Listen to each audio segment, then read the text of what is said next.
আজকের তারিখটা হচ্ছে 25শে ডিসেম্বর, এখন রাত্রি 11টা বাজছে। 12টার পরে 26শে ডিসেম্বর হবে। এই আজকের তারিখে সকাল থেকে গোটা কলকাতা, মালদা, যতগুলো রাজ্যের শহর আছে, আপনার বিহারে যতগুলো টাউন আছে, সব সেজে উঠেছে ক্রিসমাস পালন করার জন্য। এই দিনী শিক্ষা না থাকার কারণে হাজারো মুসলিম যুবক যুবতী ওই জায়গায় গিয়ে অংশগ্রহণ করেছে। আমি গাড়িতে আস্তে আস্তে দেখছিলাম মিডিয়াওয়ালারা সাক্ষাৎকার নিচ্ছে দিল্লির, পাটনার, আপনার কিষানগঞ্জের, আপনার আমাদের বর্ধমানের, কলকাতার সাক্ষাৎকার নিচ্ছে।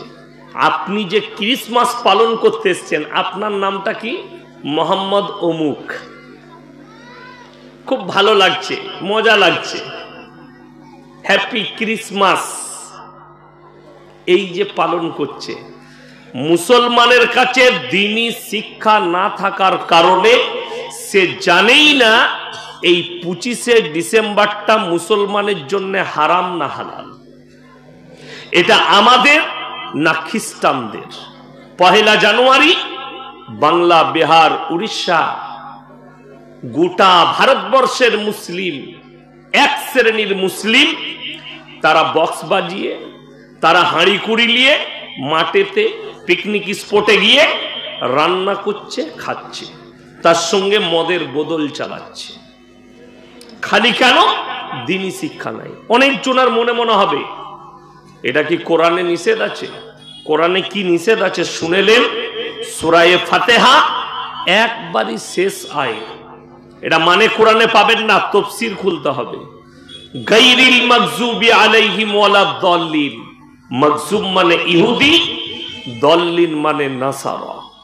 এই দুটো দলই পদভ্রষ্ট। এদের যারা অনুসারী হবে তারাও পদভ্রষ্ট হবে, এটা কোরআন। তারাও পদভ্রষ্ট। আল্লাহ তাআলা কোরআনে স্পষ্ট করলেন। এই যে 25শে ডিসেম্বর, এটা খ্রিস্টান, ইহুদি, নাসারাদের। এই যে 1 জানুয়ারি ইহুদি, নাসারাদের পালন করছেন আপনি মুসলিম হয়ে।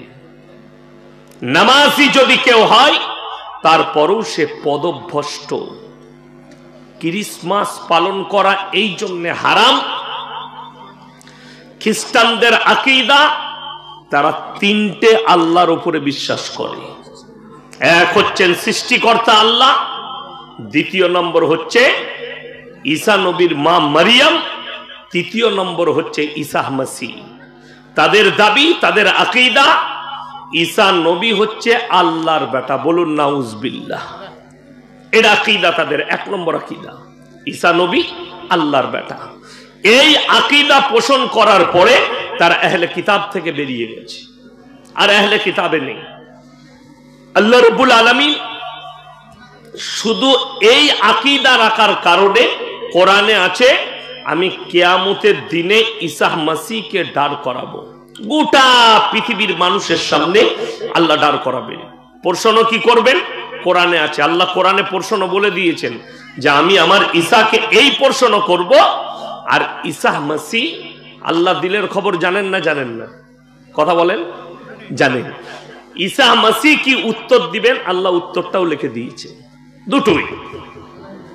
আল্লাহ তাআলা কোরআনে বললেন, ইয ক্বালাল্লাহু ইয়া ঈসা ইবনে মারইয়াম আনতা কুলতা লিন-নাস ইত্তাকিদুনি ওয়া উম্মিয়া ইলাহাইনি মিন দুনিল্লাহ। হে ঈসা, তুমি কি বলেছিলে তোমার কওমের লোককে আল্লাহ ছাড়া আমি আর আমার মা আরো দুটো আল্লাহ? ঈসা নবী আল্লাহর কাছে অনুরোধ করে বলবেন, ক্বালা সুবহানাক।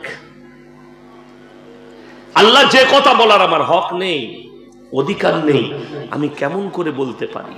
আর আমি যদি এ কথা বলতাম কওমের লোককে, ইন্নাকা আনতা আল্লামুল গুয়ুব, আপনি তো আলিমুল গায়ব, গায়বের খবর জানেন, আপনি তো অবশ্যই জানতেন। আল্লাহ উত্তর করবে, হে আমার ঈসা, আমি সব জানি, এদিকে বিশ্বাস স্থাপন করানোর জন্য আমি তোমাকে দান করিয়েছি। আল্লাহ রাব্বুল আলামিন সেই দিনে তাদেরকে জাহান্নামের পথ দেখাবেন খ্রিস্টান দিকে, এবং তারা যাদের অনুসারী হবে তারাও কিন্তু সেই দলে কিয়ামতের দিনে দাঁড়াবে যারা পদভ্রষ্ট হবে।